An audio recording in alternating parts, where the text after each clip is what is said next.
typically they will have an option where you can put it in an annuity and a more, what's termed a more risky option where you may put it in the stock market.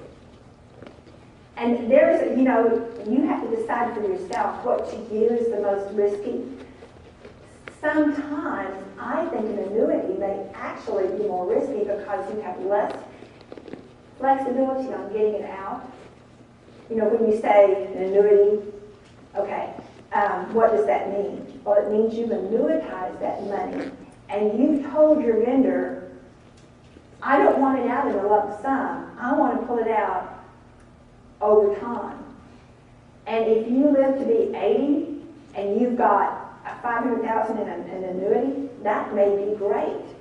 But if you don't live that long, so you die at 60, that money's gone away and you never had access to it. So really, to me, I think an annuity is almost riskier than another kind of fund, a stock market fund, because you're betting with the insurance company or the retirement vendor about how long you're going to live. And believe me, they've got actuaries out there that are making calculations so that they don't go broke, basically, so that they know that that money's going to last. And so they know what a person's life expectancy is. They know how long that you might live, and so they're going to budget that money out to you if you annuitize it. At TCU, and you may have heard on some commercials, TIAA Craft, that's what TCU has with Pension Fund and Christian Insurance as well. But TIAA, and people don't realize this, stands for Teachers Insurance Annuity Association. And so they will put money in TIAA, Teachers and they don't realize by doing that, they just annuitize that money.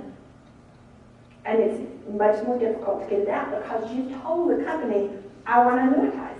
I don't want it out in a lump sum, I want to annuitize. And so they take you at your word and say, okay. The CREF part stands for College Retirement Equities Fund, and it's much more liquid. And people think, oh, that's risky, it's the stock market. But again, it's your money. So you can move it around, do with it what you want, and you have much more options when you leave TCU if it's in the stock market than you do if you've told them you're going to annuitize. Just as an example, you've got some money over in the annuity and some money in the stock market. You can get this money out 10% per year for 10 years. You know, 10% per year. It takes you 10 years to get that money out. If you take all the money you have in CREF, you can in one day, one click of the mouse, put all that money in TIAA. But the minute you do it, you don't want to get it out. It's 10% per year for 10 years because you told them you wanted to annuitize. So when you start looking at a retirement vendor, make sure you know at least the difference between an annuity and a fund. Any kind of fund, stock market fund or money market fund, make sure you know the difference because any kind of annuity is going to be much more difficult for you to get out and much more difficult for you to access.